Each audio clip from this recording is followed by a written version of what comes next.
अब प्रभु की भक्ति जब शुक्रेव भगवान महाराज, सुन रहे हो ना, जन्म लेके 12 साल, कितने साल माँ जी, कितने साल? हाँ, चाय में चला गया ना श्वास उधर, जरा गफलत हुई तो नजर झुकी, चोरों ने सारी दौलत लुटी। समझ आई ना? 12 साल सुखदेव भगवान माँ के गर्भ में रहे, जिनकी आप कथा सुन रहे हैं। सुखदेव भगवान 12 साल रहे। देवता लोगों ने कहा भाई बाहर क्यों नहीं आता? बच्चा 9 महीने, साढ़े 9 महीने, 10 महीने रहता है, तू 12 साल है। जब तेरा जन्म होने का समय होता तो छोटा रूप धारण कर लेता है। बोले बाहर शंकर बाबा बैठे हैं मुझे मारने के लिए। देवताओं ने कहा महाराज जो अमर कथा सुन लेता है वो अमर हो जाता है, आप काहे को मारे हैं? आ जाओ बाहर। अब बाबा शंकर जी कुछ नहीं कहेंगे, बाबा जी चले गए कैलाश पर्वत में। सुखदेव भगवान 12 साल माँ के गर्भ में रहे तो पैदा होते घर का त्याग कर दिया। पैदा होते ही जो कथा सुन ली थी ना, हमारी कोई पनीरी थोड़ी लगी है, जैसे धान की पनीरी लगती है, प्याज की पनीरी लगती है। हम कोई पेड़ से नहीं लटक के आए, गाजर मूली की तरह जमीन से नहीं निकल के आए। हमें भी किसी माँ ने जन्म दिया है, हमारे ऊपर भी जवानी थी, लेकिन एक बार संतों का संग कर लिया और श्लोक याद आ गया, बहुत जन्म बिछड़े थे माधो, ये जन्म तुम्हारे लेखे। कितने जन्म लिए दुनिया वालों को दिए ना, एक जन्म भगवान को दे दो, फिर देखो तुम्हारी क्या काया कल्प होती है। भगवान स्वयं कहते हैं महाराज, भगवान, ये श्लोक मुझे बहुत लाइन अच्छी लगती है। भगवान कहते हैं मेरे भगत की बराबरी दुनिया में कोई नहीं कर सकता। क्यों? भगत के ऊपर, उसके सिर के ऊपर मेरा हाथ है। जिसके हाथ की रेखा गलत हो ना, दुनिया के लोग कहते हैं उसकी किस्मत खराब है। मैं कहता हूं जिसके सिर पे गुरु का हाथ है, हमारे रेखा खराब हो तब भी वो ठीक हो जाती है। जिन्ना भजन सुनते हैं ना, आप भी बोलते होंगे, जिन्ना दे सिर उत्ते हथ गुरां दा उन्हां नूं कादा डर भी लोगो। समझ आई ना? गुरु का हाथ, गुरु पूर्ण होना चाहिए। समझ आई ना? तो मैं आपको चर्चा चला रहा था, सुखदेव भगवान पैदा होते ही हमारे घर से निकल गए। पीछे पीछे बार दाढ़ी वाले सफेद सफेद दाढ़ी बाप कौन थे? सुखदेव भगवान के पिता का नाम क्या था? ऋषि वेद व्यास। बेटा बेटा 12 साल माँ के गर्भ में रहा, बेटा 12 दिन ही तुम्हारे पास रहना है, रह ले, माँ को सुख दे दे ममता का। वो कहता है हे बेटा, हाँ बेटा, और जंगल से वृक्षों से आवाज आती है, हाँ बेटा, हाँ, दोबारा आवाज गूंजती है। क्या कहते हैं बेटा? पिताजी इस संसार में कोई किसी का पुत्र नहीं है, कभी आप पुत्र बने, कभी मैं पुत्र बना, और कभी दादा ही घर में पोता बन के आता है, कभी पिछले जन्म के दुश्मन ही घर में जन्म लेके आते हैं। अपना लेने देने का लेखा पेड़ क्या कहते हैं? अरे सुखदेव वेद व्यास महाराज, हम पेड़ हैं, हमारे पुत्र हैं फल, हमें लोग पत्थर मारते हैं, हम उनको फिर भी फल देते हैं। तुम्हारा एक पुत्र अगर भगवान की भक्ति में जा रहा है, आप उसके पीछे लग गए हो। बड़ा सुंदर लिखा, पत्थर, बच्चे पत्थर मारते हैं ना, बंदे नालों रुख चंगेरा, जेरा लग पवे बिन लायो, ढीमा खावे ते फल खुआवे ते फर्क ना करदा छायो, और चंगा खावे ते चंगा पहने ते प्रभु दा नाम भुलायो, आखे ग्वाला मोया जींदिया तो केड़े कमायो। गाय घास खाती है, कितना बढ़िया दूध देती है महाराज, है जी? गाय घास देती है, कितना बढ़िया दूध देती है। अरे गाय का दूध, गाय दूध देना बंद कर दे, गाय का गोबर भी ये बाबूजी 1500 रुपए किलो की पिस्ते की बर्फी खाता है, फिर भी इस बाबूजी का गोबर सबसे गंदा, सबसे निकम्मा। मेरी तरफ देखो, यहां से क्या निकलता है? यहां से क्या निकलता है? सू करो, क्या निकलती? रसमलाई। क्या निकलता है? यहां से क्या निकलता है? बोलो। सेना मुर्गी, चॉकलेट। यहां से क्या निकलता है? कितनी बदबू आती है। यहां से क्या निकलता है? ये जब जुलाई महीना आता है, जुलाई हुम्मस के महीने आते हैं, क्या कहते हैं? ए मंगल जी, कपड़ों से बदबू आती है। कपड़ों से नहीं आ रही मूर्ख, तेरे से बदबू आ रही। तू गंदा, तू गंदा। बंदा बंदगी करे था बंदा, नहीं था गंदे था गंदा। समझ आई? आगे गए, दरिया आया, देवांगनाएं, देवताओं की पत्नियां नहा रही थी निर्वस्त्र होकर। सुखदेव भगवान वहां से निकले, किसी भी देवताओं की पत्नियों ने वस्त्र नहीं पहने, पर्दा नहीं किया।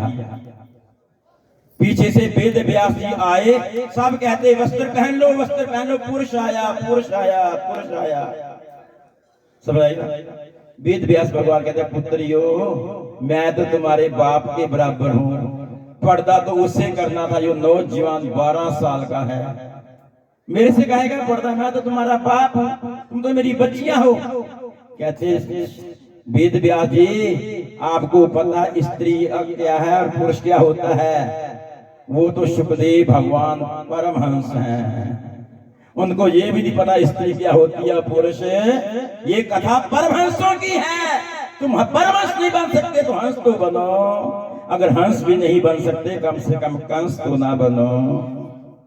अब महाराज एक शुक सागर आता है, उसमें वेद व्यास भगवान की फोटो है, सुखदेव भगवान की फोटो है, और राजा परीक्षित को कथा सुना रहे हैं, और सुखदेव भगवान के वस्त्र में एक लंगोट भी नहीं है। ये कथा परमहंसों की है महाराज। समझ आई ना? 12 साल रहो संतों की टोली, फिर समझ में आए उनकी एक बोली। आगे गए तो दरिया आया, सुखदेव भगवान ने दरिया पार कर लिया। अब तुम्हारे मतुल की बात बता रहा हूं। सुखदेव भगवान ने दरिया पार कर लिया। ये दरिया के आर कौन थे? बोलो। वेद व्यास भगवान दरिया के आर थे, पुत्र पार था। कहता पुत्र घर आजा थोड़ी देर के लिए। कहता पिताजी मैं आपको एक कथा सुनाता हूँ, उसका निचोड़ निकालना, फिर आप मुझे कोट में घर में चला जाऊंगा। तुम भी कथा सुनना मेरी बहनों। बिन सत्संग न हरि कथा, बिना सत्संग के हरि की कथा का भी पता। बिन सत्संग न हरि कथा, ते बिन मोह न भाग, मोहोगे बिन राम पद होए न दृढ़ अनुराग। पिताजी एक ब्रह्मचारी था, ये कथा सुना रहे हैं अपने पिता को, तुम भी सुन लो। पिता दरिया के एक तरफ, पुत्र एक तरफ, हम भी जहाँ बैठे हैं आप उधर हैं। आप भी कथा सुनो, निचोड़ आपने निकालना है। समझ आई ना? इसलिए सजग होके बैठो। पिताजी एक ब्रह्मचारी था, गुरु जी का शिष्य था। गुरु जी ने कहा बेटा 4 घरों से भिक्षा मांग के खाना लाना, जो दे उसका भी भला, जो ना दे, और जिस मोहल्ले में खीर मिल जाए, पूड़ियां हलवा मिल गया ना, दोबारा उस मोहल्ले में फिर कभी नहीं जाना। समझ आई ना? ठीक है पिताजी। पिताजी हुआ क्या, एक बार वो ऐसे मोहल्ले में गया, उस मोहल्ले में एक उल्टा स्त्री, जब उल्टा लिखा है मैं आपको इसकी व्याख्या करो, चरित्रहीन स्त्री थी। समझ आ रही ना आपको?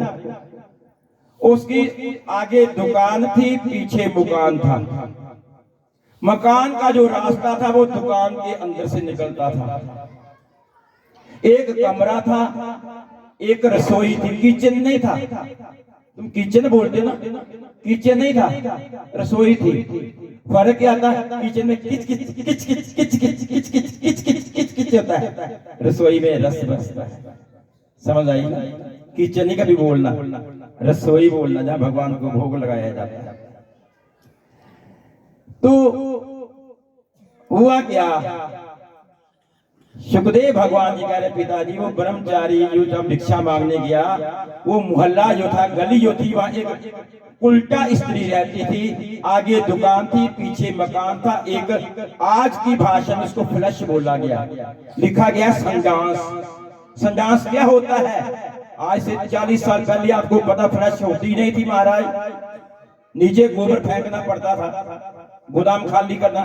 तो आज तो उस समय संडास का अर्थ क्या है? 2 बल्लियां लगी होती थी, बाले, उसके ऊपर पांव रख के नीचे गंदा नाला चलता था, अपना गोदाम खाली किया और गंदगी सारी, समझ आ रही ना आपको? पिताजी हुआ क्या, उसका पति जो उल्टा स्त्री थी, उसका पति सामान खरीदने गया। जब सामान खरीदने गया तो ये बाहर निकली, उस ब्रह्मचारी को देखा, बोली बाबा क्या चाहिए? हम उम्र हो तो बहन, बड़ी हो तो माँ, छोटी हो तो पुत्री। क्या बहन भिक्षा चाहिए? कहती अंदर आ जा। स्त्री गलत थी, और भिक्षा देनी हो किसी अन्न पछाते व्यक्ति को गेट पर दे दी, अंदर कभी भी। उसने कहा अंदर आ जा। वो अंदर आ गया ब्रह्मचारी, उसने अंदर से कुंडी लगा दी। जब कुंडी लगाई, उस उल्टा स्त्री उसके साथ गलत चेष्टा करने लगी, गलत व्यवहार करने लगी। वो ब्रह्मचारी परमात्मा का पेवर भक्त था, डुप्लीकेट बगुला भगत नहीं था। कहता प्रभु मुझे बचाओ, प्रभु मुझे बचाओ, अगर मैंने इसकी इच्छा पूरी कर दी तो मुझे जन्म जन्म नरक जाना पड़ेगा। अगर इसकी इच्छा पूरी नहीं की, ये हल्ला मचा देगी, शोर मचा देगी, समाज मुझे नफरत की निगाह से, बद से बदनाम बुरा होता। प्रभु मुझे बचाओ। पिताजी, सुखदेव सुना रहे भगवान अपने पिताजी को, पिताजी हुआ क्या, उस ब्रह्मचारी की पुकार उस परमात्मा ने सुनी। जब सुनी तो उसके पति बाजार गया था सामान खरीदने, उसको लग गए पेचस, पीछे समझते हो, लूज मोशन लग गए। वो घर वापस भागा आया, दरवाजा खटखटाया, अंदर से बोली कौन है? कहती कौन है? दरवाजा खोल जल्दी। उसने समझा हो मेरा पति आ गया, अगर मैं दरवाजा खोलूंगी, इसने कहा ये महात्मा कौन आया है, भिक्षा मांगे, कुंडी काहे को लगाई। अब उसको अपना पाप नजर आ रहा था। उसने सोचा, उस ब्रह्मचारी को कहा मेरा पति पता नहीं कुछ सामान बाजार गया था, कुछ वस्तु भूल गया होगा, कमरा एक ही है, बाहर का कोई रास्ता है ही नहीं, दुकान से रास्ता निकलता है, तुम ऐसा करो संडास में छुप जाओ। संडास समझाई ना, जो नीचे बाले हैं ऊपर, उसके नीचे छुप जाओ। वो छुप गया बेचारा। अब उस ब्रह्मचारी को नहीं पता था इसको लूज मोशन पेच से लगे हैं। वो उसका पति, उल्टा स्त्री का पति आया, सीधा वो संडास में गया, जिसको तुम आई फ्लश कहते हो, उसके ऊपर बैठा, उसने अपना सारा गोदाम खाली किया। समझ आई? एक टाइम की गंदगी पड़ी। वो ब्रह्मचारी पिताजी गंदे नाले से नीचे से आगे चलता गया, आगे सरकारी हैंड पंप आया, उसमें नहाया धोया, कपड़े साफ किए। कहता प्रभु अब दोबारा इस गली में नहीं आऊंगा। समझ आई ना? पिताजी हुआ क्या, एक बार उस ब्रह्मचारी को फिर उसी मोहल्ले में जाना वो पड़ गया। आज फिर वो स्त्री मिली, उसका पति बाहर गया था। कहती आजा अंदर आजा। बोलो पिता इसको अंदर आना चाहिए था या नहीं आना चाहिए था? अभी बोलो, ये कथा का निचोड़ है।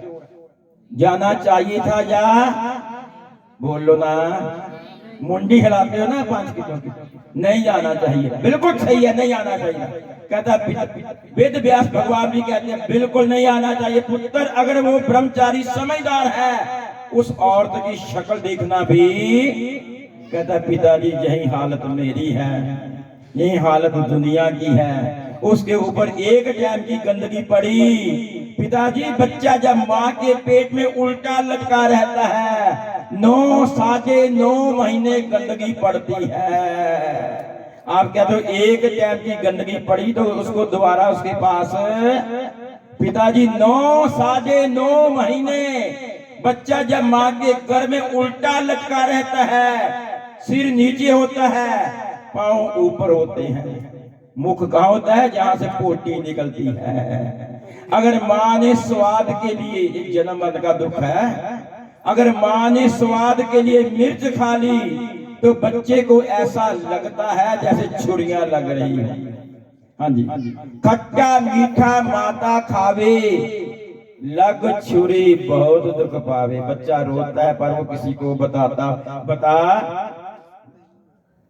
बात तो पूरी कर लो, हो गया क्या? हरिओम तत्सत, बोल सच्चिदानंद भगवान की।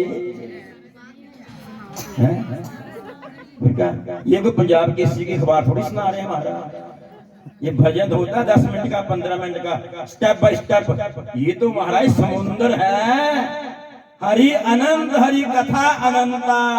ये कोई राजा रानी की कहानी, ये तुम्हारी कहानी सुना रहा हूं। जैसे ईंट के भट्ठे में कच्ची ईंटें डाली जाए, वो अग्नि में पक के बाहर आती है। बच्चा भी 9 साढ़े 9 महीने माँ की जखरा अग्नि में पकता है। अभी तो 9-10 हुए हैं, मंगल जी की बहनी का 9:30 बजे तक ये सारा पता होता है महाराज। समझ आई ना? हाँ जी, बैठी ना मंगल जी की। हाँ वो क्या कहा था? यही कहा था ना। फिर हम अपनी रेखा से बाहर नहीं निकलते, रेखा से बाहर सीधा निकली तो क्या हाल तो हुई, हम रेखा के अंदर ही रहेंगे महाराज। हाँ जी, ये हाल तो तुम्हारी भी है। क्या लिखा है? ऐ जीव माता के गर्भ में जब तुम आ गया, चारों तरफ गंदगी देखी तो घबरा गया, बहती थी खून की नदियां तेरे नहाने के लिए। ये गर्भ का दुख है, मल मूत्र और गंद खाने के लिए। माता के गर्भ का कह सकूं मैं हाल क्या, मारे बदबू के दम घुटने लगा। ये दुख आप सब सह के आए हैं। सर नीचे ऊपर पांव, हाथ जोड़ भगवान से कहने लगा, ऐ प्रभु मैं गुण तेरे, बोलो ना, ये आपने वादा किया है, कोई याद कराता है? ऐ प्रभु मैं गुण तेरे गाया करूंगा, सदा नाम तेरा। ऐ नाथ गर्भ से जल्दी निकालो, मल मूत्र में मुझको हरगिज न डालो। मैं भूखे को भोजन खिलाया करूंगा और प्यासे को पानी पिलाया करूंगा। ऐ नाथ गर्भ का दुख है सब दुखों से भारी, जल्दी निकालो वो नटवर मुरारी। मैं तेरी चर्चा सुनाते, चर्चा प्रभु की है जी, दुनिया की सुनाते हो। ओदे घर ए होया, ओदे घर ए होया, ओदे घर ए होया, ये सुनाते हैं। प्रभु की चर्चा कभी सुनाई नहीं है। एक प्रसूता नाम की वायु आई, बच्चा बाहर ओम ओम ओम ओम ओम ओम ओम करता है, माँ सोचती है रो रहा है, क्योंकि बिछड़ गया है ना, परमात्मा से वायदे करके आया है। मुन्नो तेरी मासी आई, मासी को देखता है। मुन्नो तेरी फूफी आई, फूफी को देखता है। ये तेरी आंटी आई, वो आंटी को देखता है। वो मासी, चाची, फूफी, आंटी की उसके कान में ऐसी बंसरी बजाई, उस बेचारे का सत्यानाश कर दिया। वो भूल गया मैं किस लिए आया था, आए थे जिस काम को, भूल गई वह बात, क्या ना मिलसी साहिब सो तेरे खाली दोनों। आए थे जिस काम को, कर कर वचन ईमान, हवा लगी संसार की तो भूल गए भगवान। जब कोई संत मिलते हैं ना तो क्या कहते हैं, वो गर्भ दे भूल गए वायदे, जो उल्टा लटकाया सी हजारां ही तरले करके, ऐ मूर्ख तू बाहर आया सी, फस गया मोह जालां दे अंदर, मरण दी याद ना आंदी, नाम दी जोत जगा मन मेरे, उम्र तेरी बीतती जाती। आप एक बात कह के अपनी वाणी को विराम, आगे ज्यादा नहीं करना, मुझे पता समय भी हो गया। ये बताओ राजा परीक्षित को मृत्यु कितने दिन में आनी थी? 7 दिन। हाँ जी, 7 दिन में ना। 7 दिन कौन से हैं? आज क्या बार है? मंडे नहीं, आज सोमवार है, ठीक है ना। सोमवार को जन्म हुआ, मंगलवार को बचपना आ गया, बुधवार को जीवान हो गया, वीरवार को शादी हो गई, शनिवार को बच्चे पैदा हो गए, एतवार पूरा होके मर गया।